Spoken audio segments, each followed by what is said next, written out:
الحمد لله رب العالمين، والصلاة والسلام على أشرف الأنبياء والمرسلين نبينا محمد وعلى آله وصحبه أجمعين. أما بعد، كتاب التوحيد ده شرح بسلسلة كي نوی باب و نوی موضوع شروع کړی و. مؤلف رحمه الله باب بیان کړو: باب من حقق التوحيد دخل الجنة بغير حساب. چا چې خپل توحید او عقیده د توحید هغه د شرک نه صفا وساتله او باقي کې اخلاص، الله سبحانه وتعالى بدا سړی نه نباسي جنت ته بغیر د حساب نه او بغیر د عذاب نه. ابتدایي خبرې چې دی باب سره تعلق ساتي هغه ټولې مونږ بیان کړې. دا باب دې لپاره راوړو خلاصې دا و چې په دې باندې کار نه کیږي چې سړی په خوله باندې وایي زه موحد یم، نه بلکې توحید به خالص توحیدی د شرک نه صفا او پای کې به اخلاص اله به د توحید منل کیږي. نه دي سو په خوله باندې ډیر خلک وایي چې مونږ موحدین یو. باقي کې یو دوه ایتونه راوړو. اولنی آیت دو: ان ابراهیم کان امه قانتا لله حنیفا ولم یکن من المشرکین. الله سبحانه وتعالی د ابراهیم علیه السلام تزکیه کړي چې هغه موحد انسان او مشرک نه. وجه او مناسبت موږ دا بیان کړو چې تا تداویل غواړي مؤلف رحم الله وي څنګه چې ابراهیم علیه السلام جنت ته ننوتی دی بغیر د حساب او د عذاب نه، نو دې وتم نه نوځي کچر د تا په ځان کې هغه توحید راوستو او هغه شان دی راوستو لکه کم توحید چې ابراهیم علیه السلام کې وو او څنګه چې هغه کې وو. بل آیت راوړو چې بایک الله سبحانه وتعالی د مؤمنانو صفات بیان کړی دي: ان الذين هم من خشيه ربهم مشفقون والذين هم بآيات ربهم يؤمنون والذين هم بربهم لا يشركون. دیم دې پر راوړي دي چې وګوره الله د دې مؤمنانو صفات کو او وجد صفات دادا چې دې مؤمنانو چې ته شرک نه کړي د الله سبحانه وتعالى سره. نو تاسو دا ویل غواړي وي کته ځان کې توحید په صحیح معنی سره راوستو نو تم په دغه مؤمنانو کې شی د کوم چې الله سبحانه وتعالى صفات کړي او کوم ته چې الله جنت ورکی بغیر د حساب نه او بغیر د عذاب نه. دغه نه بعد حدیث راوړو او د یو حدیث ته په دې باب کې خوري روغ روایت ته نو دغه بعضی سمون بیان کړي او باز پاتې و. او هغه د روایت ته وعن حسین بن عبد الرحمن. حسین بن عبد الرحمن وی چې د تابعی دی وی چې كنت عند سعید بن جبیر. زل سعید بن جبیر سره ومه چې دا مشهور تابعی دی او امام دی. دې ټولو تفصیل ما تیر شوی درس کې کړی به نشم کوله. نو سعید دا وی چې ايكم رأى الكوكب الذي قضى البارحه. پتا سو کې چا غستوره پروند شپې لیدلو چې هغه را پریوته. نو حسین وتوي وی ما لیدلو وی بیا ته ما دوی چې اما اني لم اكن في صلاه. خدای ساته چې زګره په منځ کې نه ومه ځکه چې دومره شپې نه وخت سړی ویخي او استوره ویني نو ګمان پیدا کیږي چې دی په تهجد کې ولاړو. نو هغه نیکان خلکو دا خبره به نه خو خوله چې یو کار من کې نه یو خلک دي زمونږ صفاتو کې نو دا صفایي وته وکړوي ګوره زه په منځ کې نه ومه ولکنی لدغت خو یشیر له ټکرا کړو دا غیدل سوي خومه. نو سعید وته فما صنعت نو تاسي چلو کو بیا هغه ارتقیت دم واچو. ناغوته فما حملك على ذلك دم دی ولیا چو څه دلیل و د سره د دې موږ دا فائدہ بیان کړو چې د سلف صالحین او دین د مشرانو دغه هر عمل به د دلیل پرنا کې او دغه لپاره به دلیل غوښتو. بقیل او قال او بتاویل او ماویل او د بزرګانو په قصو باندې کار نه چلی. لازم به دلیل خیبه او عمل باندې. ناغوته حدیث حدثناه الشعبی او یو حدیث دی امام شعبی رحم الله راوړی داغه تعریف مونږ کړو چې امام شعبی څوک دم یو فقيه او تابعی او د عمر ابن خطاب رضی الله عنه په خلافت کې پیدا شوی په هغه وخت کې پیدا شوی هغه ته وما حدثکم دا کم حدیث ته چې امام شعبی تاسو ته بیان کړو وی چې حدثنا عن بريده ابن الحصيب رضی الله عنه وی شعبی وی چې ما دا حدیث اوریدل د بريده ابن الحصيب نه او دا صحابي دی ګور سند ورسو صحابي ته دین دي په سند راغلی دی مونږ ځکه دا خبره ساتي چې سلف صالحینو کې د ډیرو نه دا خبره نقل خصوصا د امام ابن سیرین رحمه الله وی کچرته په دین کې سند نه وي نو به چې چا څه خوخه هغه به ویلې خدای شکر چې دین کې سند دی که سند پکې نه وي چې ما د پلانین اوري دی هغه د پلانین به خو تام داو کوله ما هم داو کوله چې لا مسله دي سیدا قسم دي سیدا چارته ویلي سند نشته نو دا په شریعت کې نه چلیږي دی خبري بس سند خې هغه سلسله به خې چې هغه قران کې دا کدا مسله حدیث کې دا که حدیث کې نو هغه کوم حدیث چا ویلې بل څنګه خلق ته کوم چې حدیث ویلې تم ګوره د دین حفاظت ته چلای کوي دمه چې سړی سند بیان کو بس قبول شو بیا به د سند ګوري چې دا سند څنګه دی او په دې سند کې چې کوم خلق راځي چې دا څنګه دی بیا به دا ګوري ورته وی چې دا حدیث موږ ته بريده بیان کړو چې لا رقيه الا من عين او حمى فایدمن دماغ دی یا دې سوې چې دمه چول روادي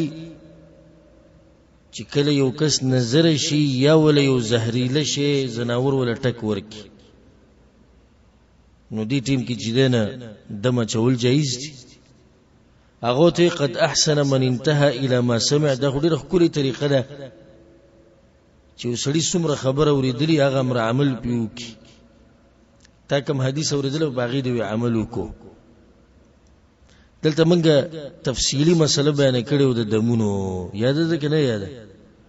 بیان کړو منګه تفصیلی مسله او کم دم په شریعت کې جایز دی او کم نه دی جایز دای مسلې تفصیل شیو ترشنی وسړی نظر شي دغه علاج په مختصر طریقې سره ما بیان کړو صرف یوې خبرې ته اشاره وکړو چې هغه د سختونو دا مسله ده امام ابن القیم رحمه الله زاد المعاد کتاب کې دا خبره کړې چې د سلفو بعض علماو به دا خبره جایز ګڼل چې قرآنی آیت ولیکل شي او بیا غوس کړی شي په دې کې څه حرج نشته امام مجاهد رحم الله دا قول له دغشن د عبد الله ابن عباس رضی الله عنهما هغه بشوي یو کس راغله او دا وته وی چې د زنانه ماشوم پیدا کی خو ډیر تکلیف دی وته نه پیدا کی ناغه ته دا وی چې د قرآنی آیت ولیکل شي او بیا دی هغه ابو کې واچول شي هغه اثر چې کوم دغه دی وسکی تشه نور سلفونم ثابت دي اگر کدي کې د علماو اختلاف دي والله اعلم زما خپل ځنې زړه په دې مطمئن دي چې دا جایز دي ان شاء الله وجه دا چې دا من باب التجربه دي تجربه ده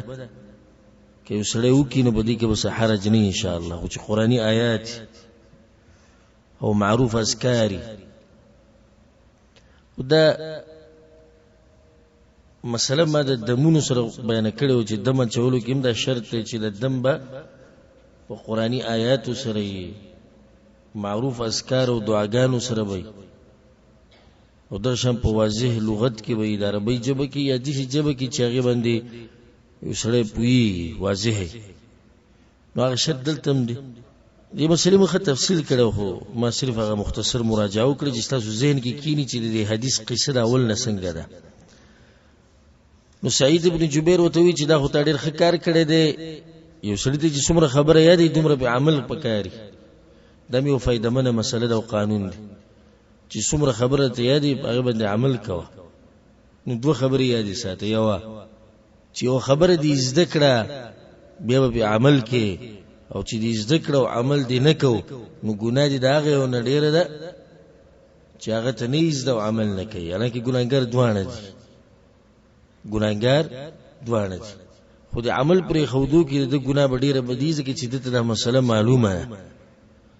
دویمه خبره ده دومره خبره کوه دومره عمل کوه څومره چې ته معلومه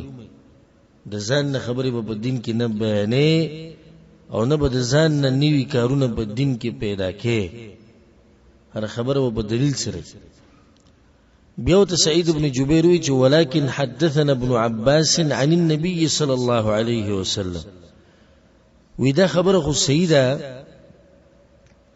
خو مونږ ته یو حدیث بیان کړی دی اوس ګورته ته حدیث وي ما تاسو ته تیر شوی درس کې دا مسله بیان کړی و چې د سلف صالحین او مجلسونه به دقه شانو او باقي کې به قران بیانې دو باقي کې به حدیثونه بیانې دو خو موږ سره یو حدیث دی چا ویل دا حدیث عبد الله ابن عباس رضی الله عنهما د پیغمبر صلی الله علیه وسلم د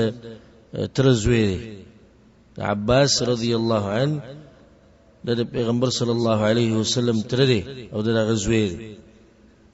وړي په انسان والله ولډیره په ور کړو او ډیر کوم عمره کله چې د رسول صلی الله علیه وسلم سره وځي چې یعنی حجۃ الوداع کې کله چې پیغمبر صلی الله علیه وسلم اخرنه حج دغه کړي د په ژوند کې نو باغی کې دوی چې دغه ورځو کې زه نږدې بلوغ ته رسیدلی وم یعنی دغه ورځو کې زه بالغ شوی وم مطلب دا چې پیغمبر صلی الله علیه وسلم وفات کېدونه د عمر 15 کاله او بهم دومره علم را نقل کړي او دعا وته پیغمبر صلی الله علیه وسلم هم کړي ځکه چې د بخپل وی چیزې ورځ د خپل ترور میمونه رضی الله عنها میمونه د ترور ده یعنی د مور او میمونه رضی الله عنها د خويندې نو ما دغه کړه شپه وکړه باغ شپه پیغمبر صلی الله علیه وسلم ملته او د شپې مې دې لپاره وکړه چې دا معلومه کوم چې پیغمبر د شپې مو څنګه کوي را پاتم کی عمر نه کم خو سوچ دا او چې دا طریقه معلومه ک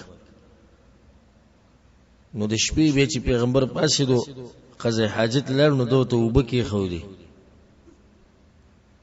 د تیاری کې خو دی د چاردام د پاره نو چې کله غراغه د وبې ولیدنو دعا یې وغوښته او خو کدی له سوق ته چای خو دی نو میمونه خو دوا ادم او ما ځان دي چې کړو چې زمو دیم نو بیا پیغمبر دوی چې هر چا خو دی خو یا الله په دین باندې پوهه او د قران علم متناسب ځکه دا په دې امت کې یو لوی عالم د قران عبد الله ابن عباس رضی الله عنهما عبد الله ابن عباس وی چې ما د پیغمبر صلی الله علیه وسلم دا خبره اوریدلې واغوي عرضت علی الامم واذا امتنا ما ترخکار کړي شو چاو ترخکار الله سبحانه وتعالى وترخکار او ظاهر ده چې دا خوب کې پیغمبر صلی الله علیه وسلم لیدلی وای ماته الله د امتونو ټول راخکاره الامم جمع د امته عرضت علی الامم الله د ټول امتونو ما ته راخکاره کړو امت یو نه رسېب زمونږ د نور امت نه دی يهودو ځان له امت ته نصارو ځان له امت ته هندوان سیکان او دې څه زبس فرأيت النبي ومعه الرهط نو امتونه چې ولې د هر امت سره خپل پیغمبري کنه قیامت پر ورځ به د امتونه د قشان مخامخ کیږي الله نو دسی پیغمبر می بکی ولیدو چې هغه سره رهط یو ټولګه و د کسانو او دا رهط پر به کې هغه جماعت او هغه ټولګي ته وی چې د دریو نه د نهو پوری کسان وسره یې دریو نه نهو پوری یا سلور 15 شپږ وته نه دې ته رهط ویل کی دې ته سوچ کوی د حدیث ته یعنی یو پیغمبر به الله ته مخامخ شي د قیامت پورز او په امت کې به سو کسانو خبره منلي ها د دریو نه نهو پوری نه د دریو نه نهو پوری کې دي شي نه کې دي شته کې دي شي وي والنبي ومعه الرجل والرجلان. او دیسی پیغمبران مې پکې مولیدو چې یو کس به سره یا دو به سره روانو. یعنی دیسی پیغمبران به هم د قیامت پر ورځ الله ته مخامخ کیږي چې د هغوی سره به د امت نه تابعدار یو یا دوی. والنبي وليس معه احد. او دیسی پیغمبران مې پکې مولیدو چې د هغوی سره هیڅ څوک هم نه و. دلته فائدہ هغه دا چې د داعی کار دی او د عالم کار دی حق بیانول او دعوت کول. څوک نه مني په دې به زړه نه بیړي او نه به دې د لاسه دعوت پرېږدي. یعنی دا څومره اوچت انسانان دي او قیامت پر ورځ پیغمبر راشي هیڅ څوک سره نه هیڅ څوک سره نشته. نو بیا الله ولې لېږلو د دې قوم ته چې هغوی ولا خبره نه منله؟ الجواب الله په دغه قوم باندې حجت خو قایموي که نه. قیامت پر ورځ بیا هغوی دا وایي چې الله ته پیغمبر نه ورالېږلی. نو بیا الله ورته ځکه پیغمبر ولېږو. اوس د الله په علم کې خوشتي چې دوی د پیغمبر خبره نه مني. د خدای الله په علم کې ده. بیا ورته ولې پیغمبر لېږي؟ دې دپاره چې حجت قایم شي.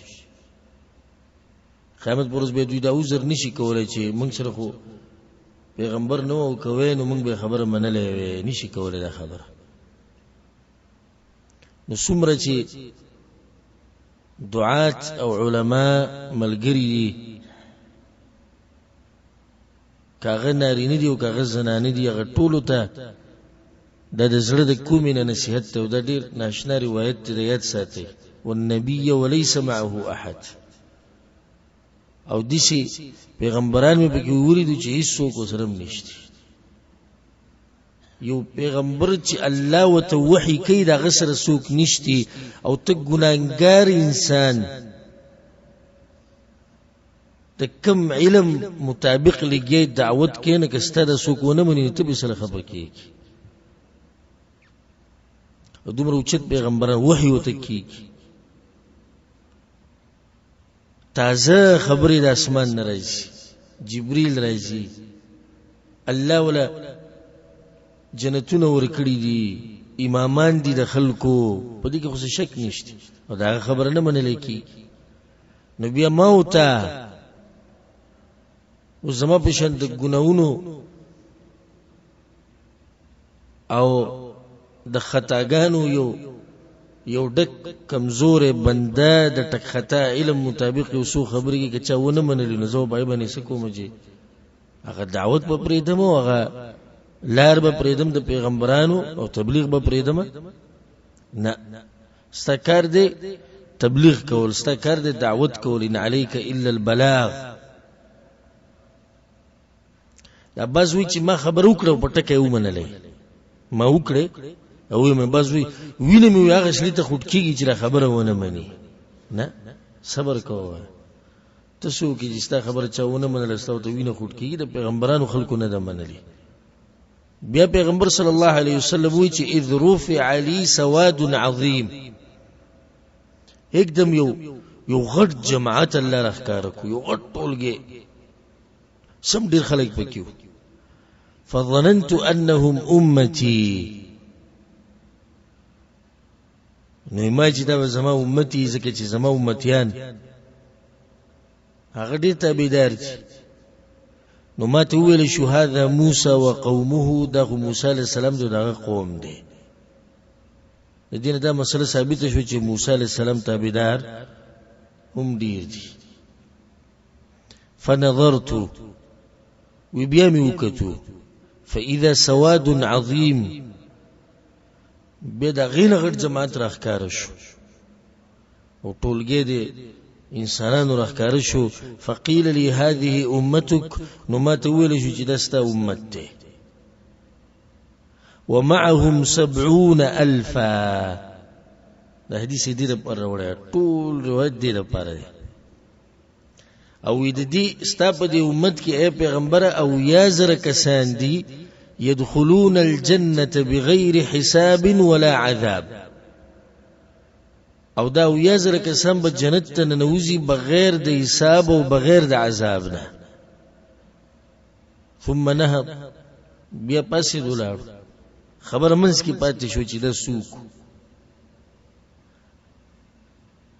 او د پیغمبر صلی الله علیه وسلم طریقه ده. همیشه استاد او عالم لدا پکاري چې د شاګرد او د اوریدونکو په زړه کې خبرې ته یو شوق پیدا کړي. هر څه ته په یو ځای مو بیانوه، هر څه ته په یو ځای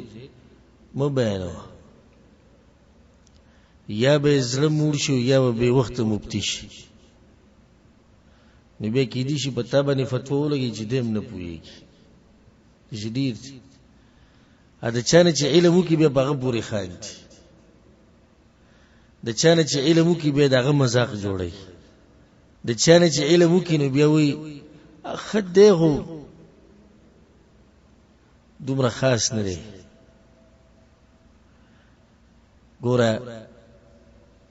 د شي ډیر کی د زنیم چې نه کی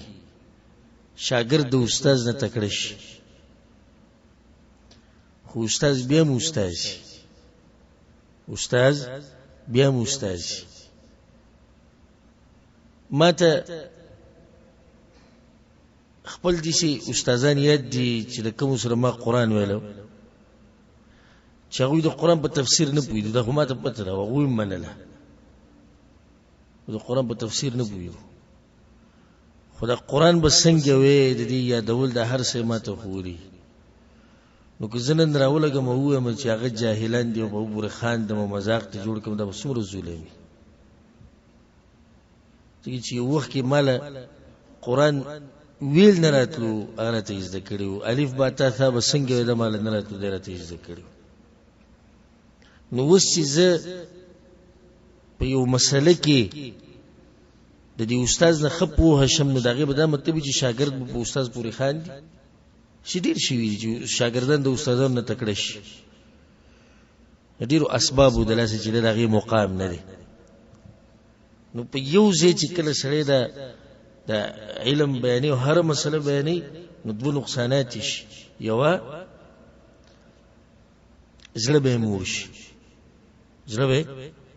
موړ شي. دویمه بې وخته به مبتي شي. دریم ورسره که غواړې بل ولګوه دا مسلې په دې مسلو به پوهه نه شي، ډېرې شوې که نه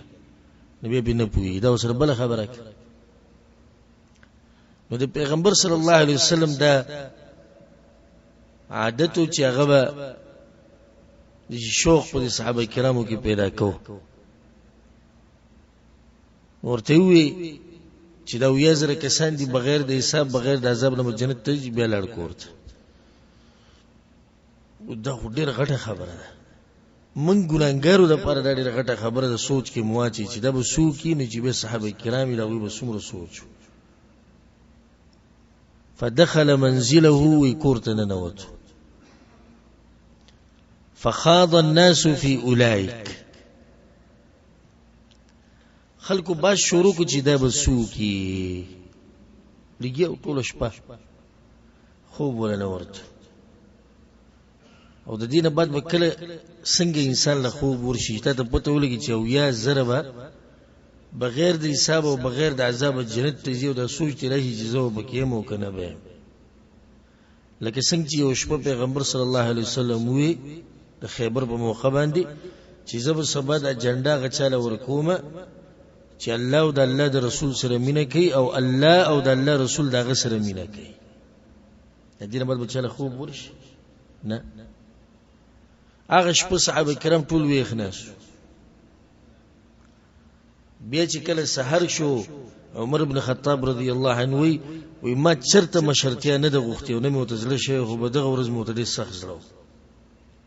وجه دا و چې صفا ګویي چې دا سړی مین دی په الله باندې او د الله په رسول باندې او الله او د الله رسول مین دی په دې سړي باندې. نو هر یو د سر اوچتو لګو که پیغمبر ما ویني ما ته آواز وکړي چې راشه هغه ته. نو دې باره کې صحابه کرامو منځ کې بیا بس پرېوتو چې دا به ګوره څوک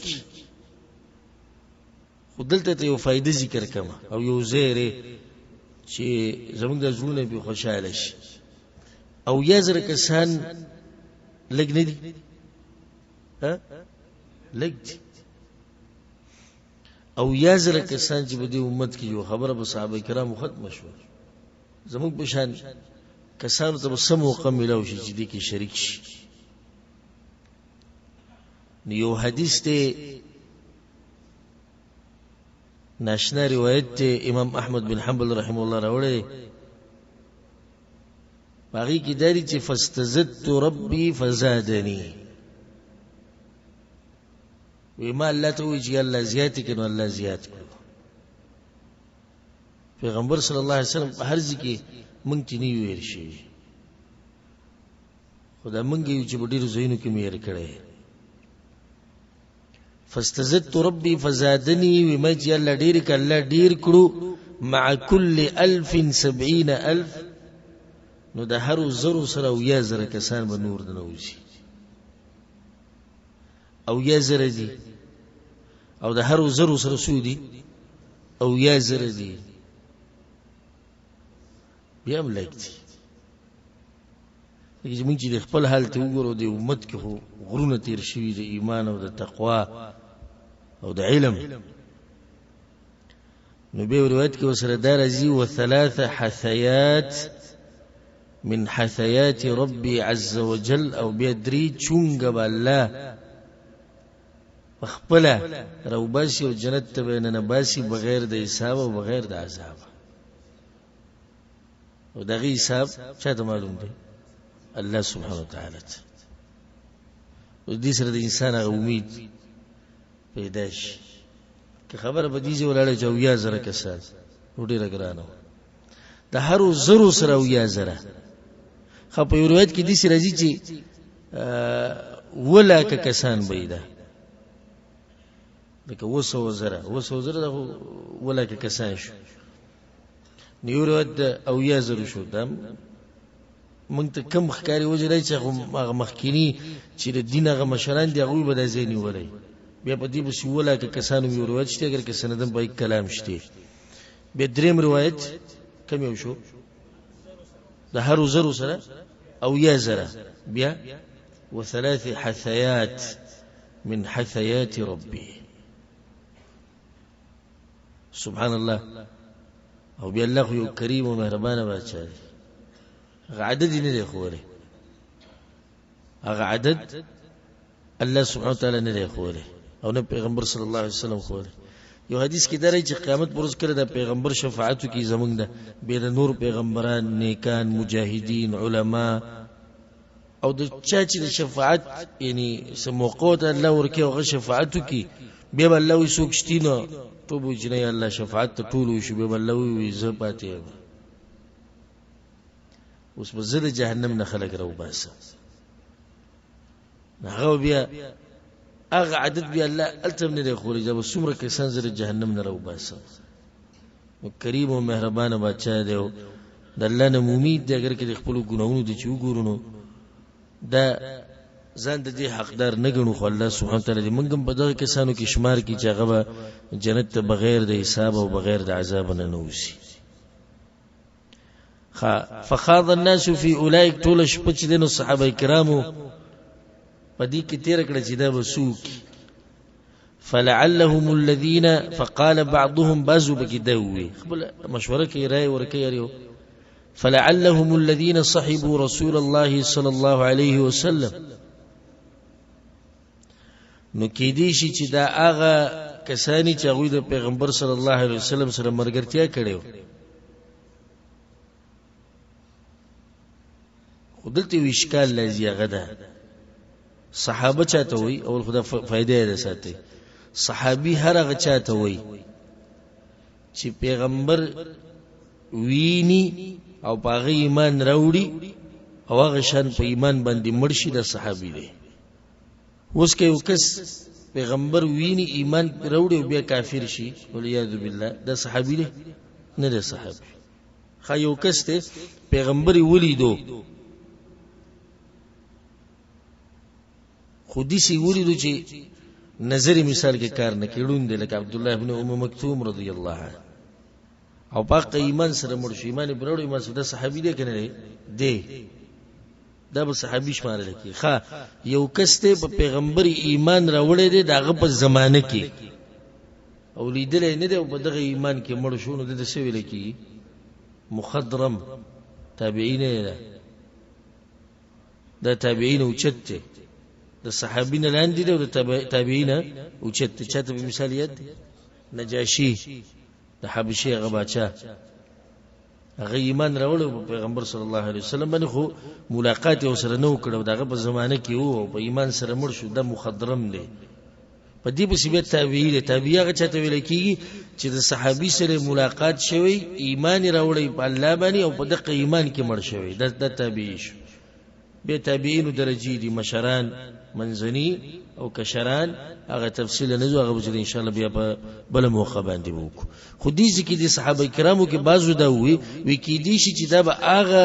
ملګری چې کوم ملګرتیا کړې د پیغمبر صلی الله علیه وسلم سره اشکال دلته دا راځي چې دې خو دې ټول ملګرتیا کړې دا کم چې نهست دې څه کنه نو مراد ته دا نه دی چې عام ملګرتیا د پیغمبر عام صحبت نه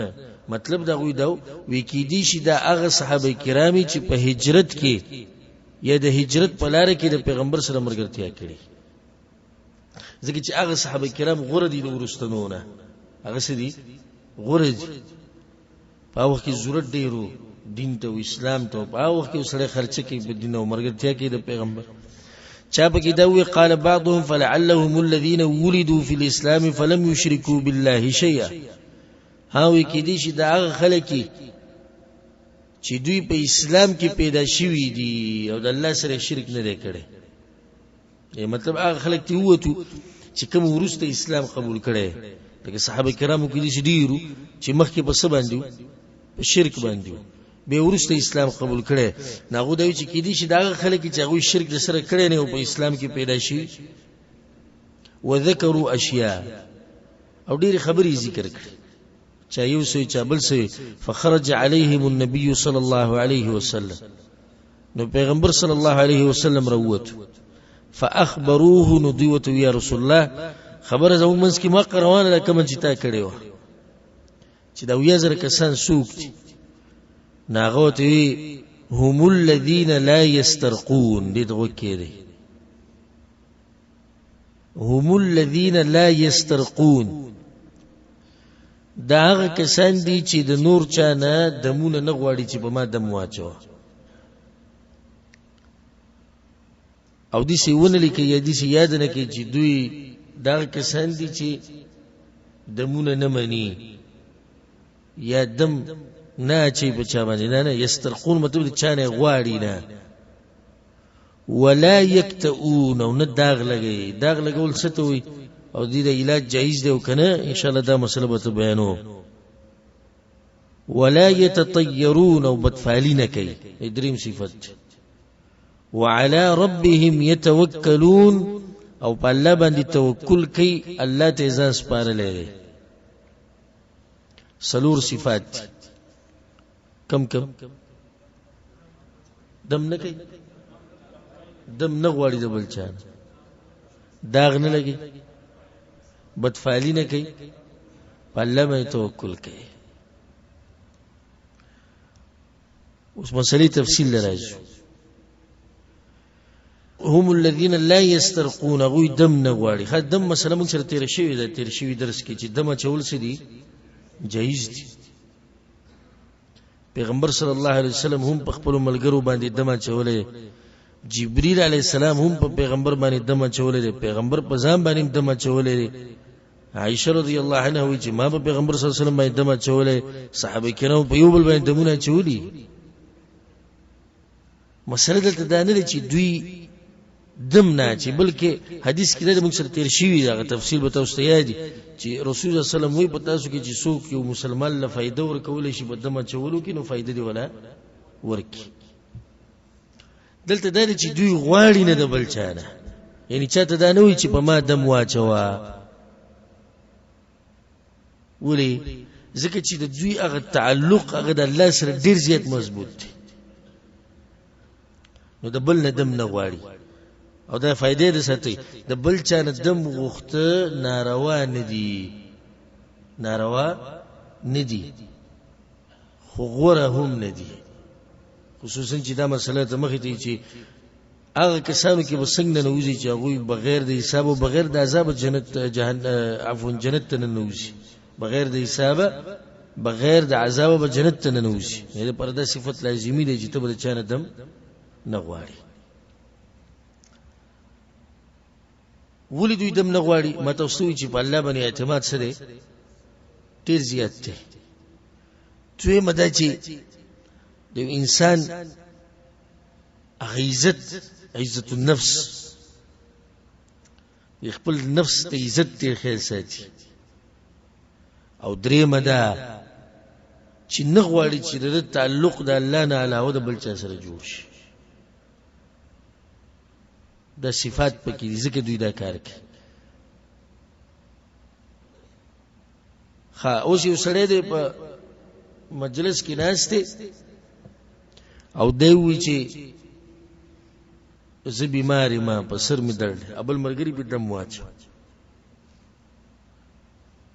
دا سړی په دې 80,000 کسانو کې ننوتی شي که نه شي نو دا دم یې چې پې واچو هغه نه دی غوښتلی نو هیڅ خبره نه ده که ته چې د یو ځای کې دا ووایې چې زه بیمار یم او یو ملګری د باندې دم واچوي نو په دې کې څه حرج نشته بله ده چې ولا یکتئون دوی چې دی نو علاج هم نه کوي په دغه اور باندې زموږ خلکو د داغ لګول وایي په دې باندې علاج نه کوي 4 قسمه حدیثونه راغلي د دې اکتوا په باره کې یا علاج کول په داغ لګولو سره په دې اور باندې د 4 قسمه حدیثونه دي یو قسم حدیثونه دي چې دلالت کوي په دې باندې چې کار جایز دي لکه حدیث کې درځي په صحیح مسلم کې دا حدیث ته د جابر رضی الله عنه چې ابی ابن کعب رضی الله عنه د غزوه احزاب کې غزوه خندق کې په غشي باندې لګېدل او وینې ته ډېره تله نو پیغمبر صلی الله علیه وسلم چې چلو کو فکواه رسول الله صلی الله علیه وسلم رسول صلی الله علیه وسلم په سو لګو دا غي بولګو دینه ثابت شو چې دا کار سره جایز دی دوی ماغلی چې دو قسم حدیثونه دي چې دا ثابت دي چې پیغمبر وې زو سره محبت نه کو زمانه دی خو دا علاج په صحیح بخاری صحیح مسلم کې دا حدیث ته د جابر رضی الله عنه به کې دا دي چې إن كان في شيء من أدويتكم أو يكون في شيء من أدويتكم خير كم علاجونه چې تاسو استعمالوي او کم دوايانې کپدې کې په دوايي کې خيري ناغه بدی کې ده ففي شرطه محجم حجامه کې حجامه وینه چې وباسي موږ د خکر لګول وایو بدی کې شفا ده خیر ده او شربت عسل او غبین سکه د غبین شربت سکه دلته دا فائدې ذکر کما چې حدیثونه کې کوم ذکر ده غبین باس راغلي د نو سکه وسر راغلي نو ځکه دا فائدې ده ساتي چې غبین چې سکه د غینه شربت جوړ کړي د ډیر اثرناکي په نسبت د دې چاسي خوري چې شربت ته جوړ کې د ډېر فائدہ مند دي په نسبت د دې چې هغه اس خوري اگر کای کې شفا او خیر شته ها دوشوي دریم او کیتن بنار او لذعه بنار دو الفاظ دي او کیتن بنار او لذعه بنار او یا داغ لګول په ور سره وما احب ان اكتوي او زي نخوخو ما زي نخوخو او چې پیغمبر وایي زه دا کار نه خوښوم مطلب دا نه چې دا کار حرام دی خو هغوی زما نه خوښ لکه د پیغمبر مخې ته یو پیر خالد بن الولید رضی الله عنه جهاد لتلو په سفر باندې تلو چې راغی نو د ځان سره خادمې راوړې وي چې کوم په صحرا کې نغه صحابه کرام په دسترخوان کې خو دي خړوي رسول صلی الله علیه وسلم زمانه خوخ دې زماده علاقې نه دي پیغمبر صلی الله علیه وسلم خو د مکې د مکه غریزه علاقه ده کمزې کې چې غرونه یلته دانی دا په شړه کې کمزې کې چې میری الته ده اوس دې دا مطلب پیغمبر وي زمانه دي خوخ مطلب دا خادمه حرامه ها حلال ځکه چې مخامخ نه دي صحابه کرام خوري خو ته سونه وي زینه خورم دریم قسم حدیثونه هغه دي چې پاغي کې دادی چې پیغمبر صلی الله علیه وسلم صفت کړي دا هغه سړی چې هغه د علاج نه کوي صفت یې ورکړي اې یو حدیث دی ای صفت وشو کنه دا کسان چې جنت ته بغیر د حساب او بغیر د عذاب نه مزید یو صفت دی چې دوی علاج نه کوي بداغ لګولو سره سلورم قسم حدیثونه هغه دي چې هغه دلالت کوي په دې باندې چې کار مکروه دی عبد الله ابن عباس رضی الله عنهما روایت ته په صحیح بخاری کې ده او پای کې ده چې الشفاء فی ثلاثه په درې خبرو کې الله شفاء چولې ده فی شرطه محجم په حجامه لګولو کې په وینو استو کې او شربت عسل او غبین سکو کې او قیه بنار او یا په ور باندې داغ لګولو سره وأنا أنهى أمتي عن الكي أو زخبل أمت لدي علاجنا منكوما وصلور قسمات جيسوني دا ديو بل سر تكراو نخري ولله الحمد حاصل داشو چې په داغ لګولو سره علاج کول جایز دي نه کول سدي غوړه دي اس کوم دا و چې کول حرام دي نبی بداغه حدیث جواب کوي چې پیغمبر دغه صحابي د داغ لګولای ولدا چې حدیث الفاظ وګورئ بل حدیث کې څه وی شفا په کې الله چولید خو زمانه دي خوخ چې دا حرام پیغمبر به صفا ویل چې دي حرام دي نو دا دویمه خبره ولا یکتئون او غوی داغ نه لګي علاج به سره نه کوي نو د دې دغه مخکینی په شان مسله شو چې لګول جایز دي دا علاج کول جایز دي نه کول سدي غوړه دي درېما ولا يتطيرون او بدفالی نه کوي په عربو کې دا عادتو جاهلیت په دور کې چغو به د بدفالی ډیره کوله کچرته مارغه بوال وته خی طرف ته يروي خیر راتلو ولې کې ګس طرف ته بوال وته شر راتلو ولې چې تاواز به ووریدو چې انسان به ولیدو هغه پورې به بدفالی کول میاشتو پورې به بدفالی کول شریعت وی چې دا ټول کارونه سدي دا ناروا دي د زمو خلکو کې مزدعدت شتي عربو کې اوس دومره نشي څومره زمو خلکو کې یو زناور आवाज ووري سپي وغپل خارغه आवाज ووري ګونګي आवाज ووري هغه سره عقیده ده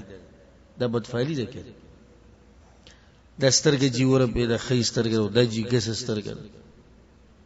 په پلاني باندې چې ده ټوخه وي که سوې چې ده په دې ورګیاټ کې پورې کی نو سو کې یادې او د خانک نه چې زرانه وړاږي ولته خولي ملمر روان یې پینسول ټشي نو ملمر روان دي نور څه ته یاد دي تاسو ته ها تور پښو چې مخې ته تیر شو نو الله دې خیر کی ها چې کله چرګ به وخت بانګو کی سحر چې څوک د کور وزي جاروګي بسی وي سحر وختي بچاره قرض نور کې ګنې ټول ورځ به بیا منحوسي او به په اخري وخت کې بم نور کې ها کله مړی کم کټ چې دې پدې چې د چرګ واوړې دله پاسه نو وکسان به دې کور کې مري کم ګاډي کې چې مړې وی ساغې ته به چرګ علای بل پلانکی سړی هغه اوران مخ مو سار لیدل ورشتول سپیرا بل یعنی پلانې مسافرې روان دي یری په سیده کې چې بیا رانش د کوم ځوانانو چې ډډې لګولې دا په کلو نه چې دوی به کې څه ایرې نه خبره وره به کې ویش دی چې بیا سره راښکار نه شي ګوره دا په کم دور کې یو منګه علم څومره الله هر ځای ته رسولی او د جهالت تی کارونو ته وګوره بیا وی ویره دی وکړو په موږ باندې وګوره زمونږ خبرې پورې وخاندل موږ وایو چې دا د خندا او مذاق موږ دلته نه جوړو چې موږ مذاق جوړو حقیقت او دته دا وایو چې د پښتنو باندې خپکیږي او د ځان نه غټ پښتون جوړ کړي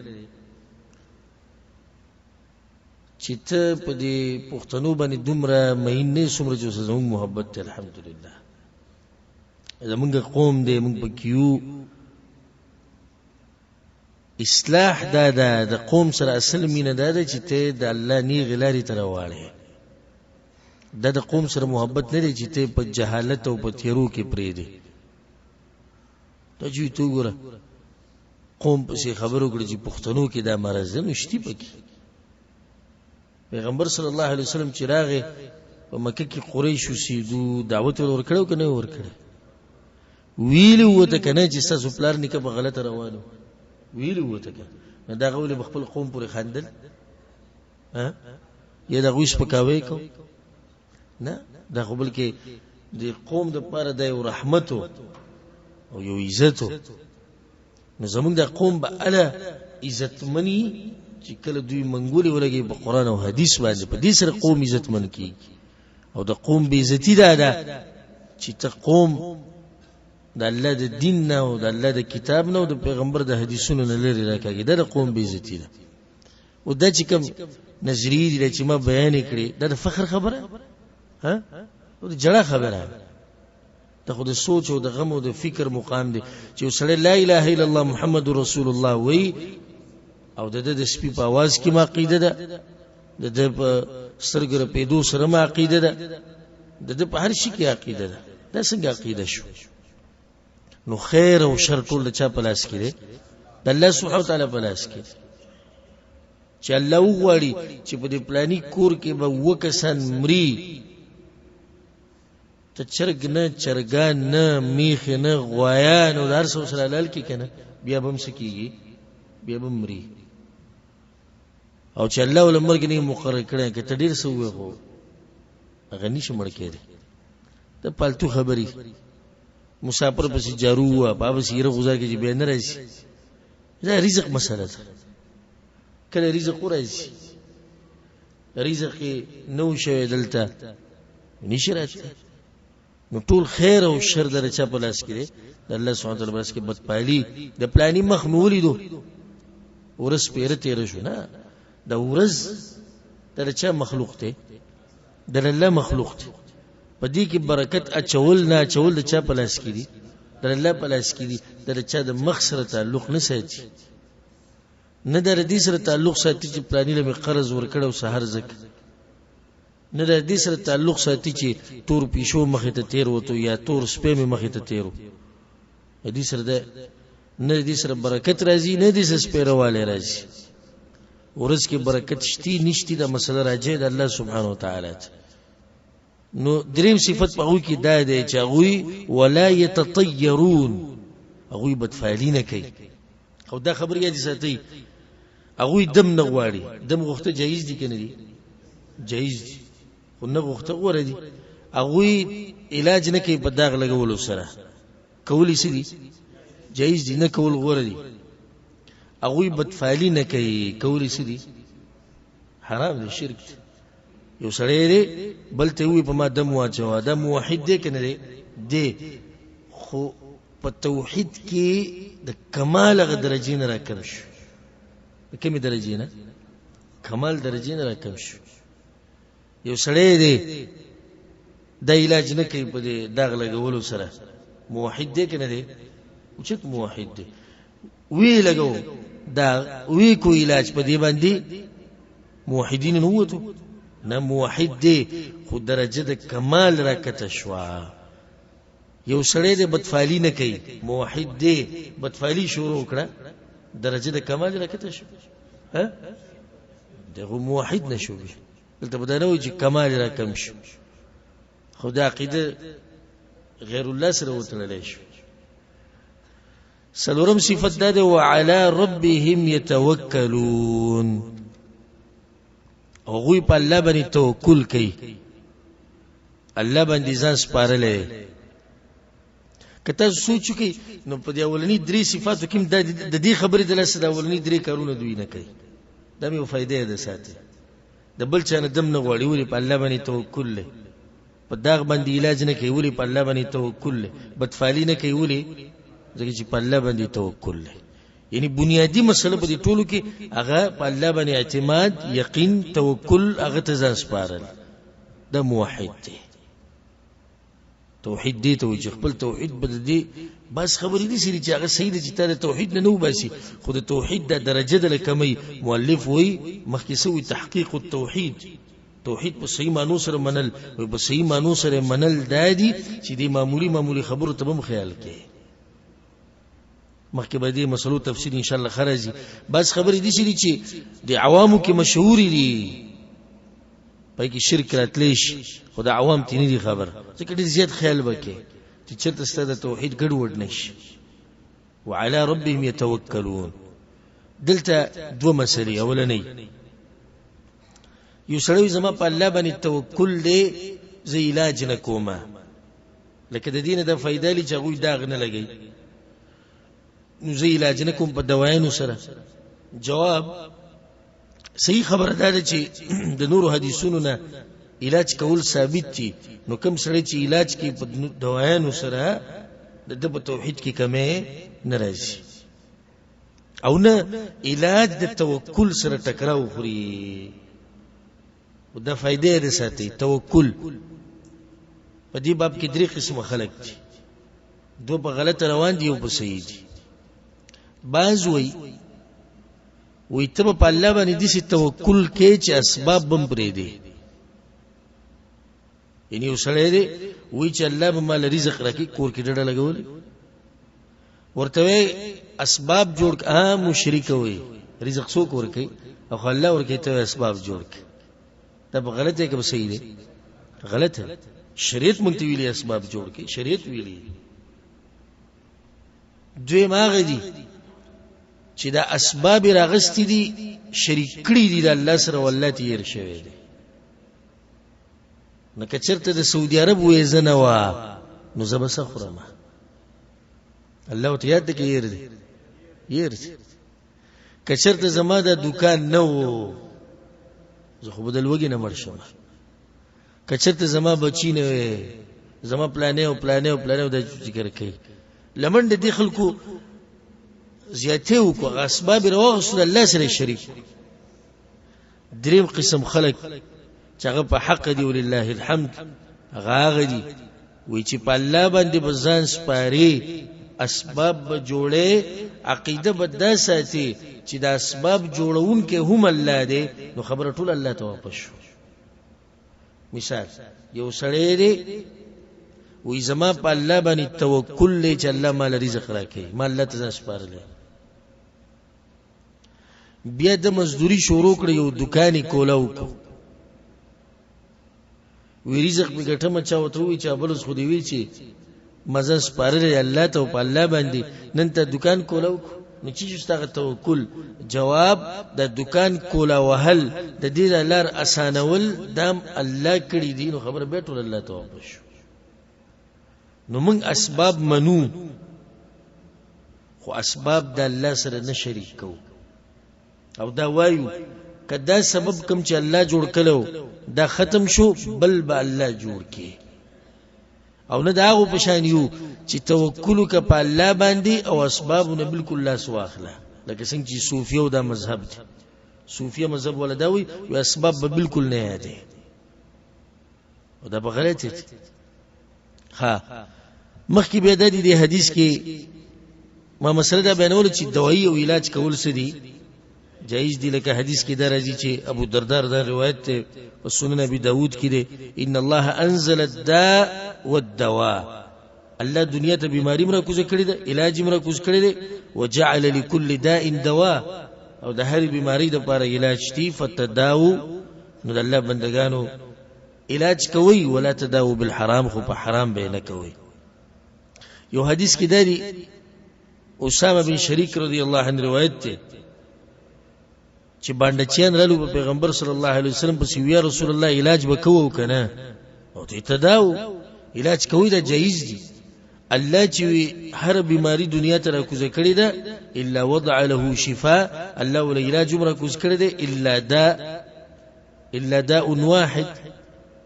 مگر یو بیماری چې راغی علاج نشته. قالوا یا رسول الله وما هو، یا رسول الله کوم بیماری ده؟ الحرم، بډاوالی علاج نشته، بډاوالی علاج نشته. دا خبره مې دی پوری کوله چې علاج کول د توکل سره تکراو نخري، ولله الحمد. فقام عكاشة بن محصن رضي الله عنه، عكاشة پاسه دا مشهور صحابي دی او د رسول صلی الله علیه وسلم په غزواتو کې شریک شه، او د بدر په غزا کې هم شریک شه، او واقعا ان شاء الله سیرت کې تفصیلا بیان کوو. په دې منځ کې د توره ماته شي و نبی او پیغمبر صلی الله علیه وسلم یو لرګي ورکو، د مرګ پورې به د باغی باندې jihad کو، د توري په ځای به استعمالي او ډیر ناشنا انسانو چې پاسې یا رسول الله ادعو الله ان يجعلني منهم، الله تو چې ما پکې شمار کی، فقال انت منهم، ته پکې. ثم قام رجل آخر بيبل كسر پاسدو یا رسول الله ادعو الله ان يجعلني منهم، الله ته وایا یا دعا وغواړه چې الله پکې امام شمار کی. قال سبقك بها عكاشة دنه مخکش. دا حدیث امام بخاری رحم الله راوړی او امام مسلم رحم الله راوړی. ولی پیغمبر صلی الله علیه وسلم د دویم کس ته پر دعا نه غوښته؟ وجه دا اصل وجه ګوره دغه نه و چې عکاشه مخکې شو، دغه حقیقت ته چې عکاشه څه شو مخکې شو. خو آیا د عکاشه د مخکې کېدو سره د حساب پوره شو؟ دا خو دلته نه دی ویل چې حساب پوره شو. د پیغمبر هغه اوچت اخلاق دي، د فائدہ به ته بیانو. کله کله به داسې اشارات او کنایات وکړي چې سړي به بل معنا واغسته، خو سړی به خپم نکو. دې ګوز د دویم کس نه خپه کوي، نو څه وته وي عکاشه مخکې شو، دا خو دې چې عکاشه مخکې شو. خو دې سړي د پرولې دعا نه غواړي، وجه در چې پیغمبر نه غواړي چې د دروازه کولو شي به هر یو ورځ چې زموږ لپاره دعا غواړي زه به کیم شم. مؤلف رحمه الله فيه مسائل، وی په دې باب کې ډېر مسائل دي، دا مسائل به ذکر کو درس په ختم کو. هغه ولني دوا آیتونه او دا حدیث وی په دې کې ډېر مسائل دي. دا اکثر مسائل ماته واستمخ کې بیان کړي. الاولى معرفه مراتب الناس في التوحید، د دې خبرې پیژندل چې ټول خلک په توحید کې یو شان نه دي بلکې مرتبه دي. دویمه ما معنى تحقیقه، تحقیق التوحید ستوي، وې دا په دې باب کې پته ولګي، تاسو پته ولګي کنه. دریمه مسله ثناؤه سبحانه على ابراهيم بكونه لم يكن من المشركين، وې دا الله هغه ثناء او صفت په بار د ابراهيم عليه السلام کې وجه دا و چې هغه مشرکانو کې نو. سلورمه مسله ثناؤه على سادات الاولياء بسلامتهم من الشرك، الله وې د مؤمنانو صفاتکو داغه مؤمنانو چې هغه د اولیاء الله مشران دي، وجد صفت دا و چې هغه د شرک نه پاک دي. الخامسه پنځمه مسله به کې دا و كون ترك الرقيه والكي من تحقيق التوحید، وی د خلکو نه دمونه غوښته او علاج کول په داغ لګولو سره د دې پرې خوده د توحید تحقیق د توحید خالص دی. شپږمه مسله كون الجامع لتلك الخصال هو التوكل، وې د درې صفات چې په دې حدیث کې ذکر شوي دي چې هغه دمونه نه غواړي د بلنه، هغه علاج نه کوي په داغ لګولو سره، او هغه بدفعلی نه کوي. وې اصل وجه په دې کې دی چې دوی په الله باندې توکل کړي. وما مسألة عمق علم الصحابة بمعرفتهم أنهم لم ينالوا ذلك إلا بعمل، وإذا الصحابة الكرام دي علم توقر السمرة جور علمه چې کله پیغمبر صلی الله علیه وسلم وی چې او یا زر کسان به بغیر د حساب او بغیر د عذاب جنت ته ننوځي، نو خپل منځ کې باسه شروع کړه چې دا به کم خلک چې دومره اوچت عمل به کړی، نو هغه دا معلومه کړه چې جنت ته انسان په عمل سره ننوځي. و اتم مسله حرصهم على الخير، د دین دا واضح شو چې صحابه کرام د خیر د پر څومره رسناکو چې ټول شپه ناسو په دې مسله کې باسو بحث کوله. نهم مسله فضيلة هذه الأمة بالكمية والكيفية، دا امت غره ده د کمیت په لحاظ سره، یعنی عدد هم ډیر دی، د صفاتو لحاظ سره، د کیفیتو په لحاظ سره د ټولو نسره غره امت. چې دا مسله د کم جنه ثابته شو چې دا امت ډیر دی، یعنی دوی مدل چې کوم ولیدا هغه د موسی علی السلام د قوم نم ډیر و او دغه د امتیو نم ډیر و، ورته ویل شو دا ستا امت په کیفیت کې غره دی، یعنی دومره غره امت ته دومره مضبوط توحید دی چې رچانه دمونه نه غواړي، په دغه باندې دغه لګولو سره علاج نه کوي، بدفالیانی نه کوي. العاشره لسم مساله فضيلة اصحاب موسى عليه السلام، الدين ده ثابت شو چې موسی عليه السلام امتيانو غوړه خلق دي. یو لسم مساله عرض الامم عليه الصلاه والسلام، ده ثابت شو چې الله د امتونه خولي او چاته پیغمبر صلی الله علیه وسلم. دول سم مساله ان كل امه تحشر وحدها مع نبيها، هر امت به د قیامت پر ورځ د خپل پیغمبر سره راځي. دیار لسمه مسله قله من استجاب الانبیاء، لک خلق دي چې پیغمبرانو خبره منلې ده. سوال لسمه مسله ان من لم يجيبه احد ياتي وحده، کله دي پیغمبر خبره چا منلې نه نو دی به د قیامت پر ورځ بیا یوازې راځي. باللسمه مسله ثمره هذا العلم وهو عدم الاغترار بالكثره وعدم الزهد في القله. وې د علم دا فائدہ روزي چې کله انسان صحیح علم وکي چې په ډیر علم باندې دوک کېږي او لکته په سپک نظر نه ګوري، دا ډیره فائدہ مله مسله ده. ډیر علم باندې نه دوک کېږي او لکته په سپک نظر نه ګوري. و د سینې چې ته دا وایي چې منګه شروحات شروع کړی د پلاني کتاب پلاني او زه سوکم دقه د زه سوکم د بری تبو برباد کی. بل مسله کچرته یو مسله د ودی زده کړو په سپک نظر ته مګوره، علم دې زده خو دې کو کنه. شپارسمه مسله الرخصه في الرقيه من العين والحمى، یو سړی د نظر کړی شو او یا سشي وټکو ولا ورکو نو دې دم اچولې شي کني اچولې شي. ولا سمه مسله عمق علم السلف، السلف الصالحين ويسوم الجوهر علم وغدنا ثابت شو. واذا كم زنا وسعيد بن جبير تشوي قد احسن من انتهى الى ما سمع ولكن كذا وكذا. حسين متيو حدیثوي وما خدا وريدله سعيد بن جبير ته ډېر خدي کړي چې بده عمل کړي خو ما دا وريدله څومره جوهر علم ودا کوي بدو. فعلم ان الحديث الاول لا يخالف الثاني، وإذا د ساته چې اولنی حدیث د دویم خلاف نه دی. اولنی حدیث ته چا دی؟ حسین چې بیان کو، دویم حدیث د سعید بن جبیر چې بیان دوړو کې ټکراو شتي نه.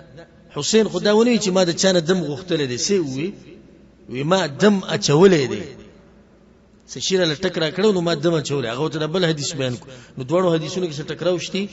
نشتی بکی. اتلسمه مسله بعد السلف عن مدح الانسان بما ليس فيه، وسلف الصالحين دا خبره نه خوخی د دین مشران چې څوک صفاتو کې په دې خبرې سره چې دا پاغه کې نه بلکې د ساته چې هغه خدام نه خوخی چې څوک صفاتو کې پاغه خبرو سره کم چی پکې دم نه خوخی وي. نو لسمه مسله قوله انت منهم علم من اعلام النبوه، پیغمبر چې عکاشه رضی الله عنه وی چې ته به دغه او یازرو کوي او یازرو کوي نو دا د پیغمبر د نبوت یو دلیل دی ځکه چې دا خو غته وحی شوی و. شلمه مسله فضيله عکاشه، وې د عکاشه رضی الله عنه فضیلت ثابت شو چې په دنیا کې پته ولګی دا چې دی به جنت ته ننوځي بغیر د حساب نه او بغیر د عذاب. یوشتمه مسله استعمال المعارض، کنایات او اشاری استعمالول جایز دي. لکه پیغمبر صفاونه وی دی دویم انسان ته چې زه سنیشم اوس دعاګانې نشم وخت ځکه چې به د دروازه کولوي خلک په ټول لازم خو سه وته وي عکاشه مخکش سبحان الله سمره او خيار انسان او سمره حکمت ولو عکاشه مخکش نو عکاشه مخکشه زين ته دا خبره تم پریږي چې عکاشه مخکش مطلب یعنی خلک څه شو پوره شو خو مطلب دا نه دی دویشتمه مسله حسن خلقه صلى الله عليه وسلم د رسول صلی الله علیه وسلم هغه چې اخلاق ته ثابت شو چې د کسته داونی چې کینا تاسو خو ته غب جوړ کو ډیر هغه وستر روان بیا بل روان نه خو پارامي وته وي یو کاشستانه مخکش د دې سره دا بابم ختم شو دا درسم ختم شو ان شاء الله پر روان درس کې با باب الخوف من الشرك الشرك نه يره کول او شرک ستوي او اقسام سری دا ان شاء الله پر روان درسونه کې بیانو الله سبحانه وتعالى دې د دې توحید بیانولو دا ورېدو د لاس دی الله په موږ ټول باندې خپل خاص رحم وکړي او څنګه چې الله سبحانه وتعالى موږ دلته جمع کړیو دغه شان دی الله منګه او کوم ملګری چې دا پروګرام اوري او سو کې چینی الله دې موږ ټول په جنت الفردوس کې د پیغمبر صلی الله علیه وسلم سره یوځي او الله سبحانه وتعالى دې منګه هم باغ مؤمنانو کې شمار کې چې هغه به جنت ته بغیر د حساب او بغیر د عذاب نه نوځي هذا والله اعلم وصلى الله وسلم على نبينا محمد وعلى آله وصحبه أجمعين.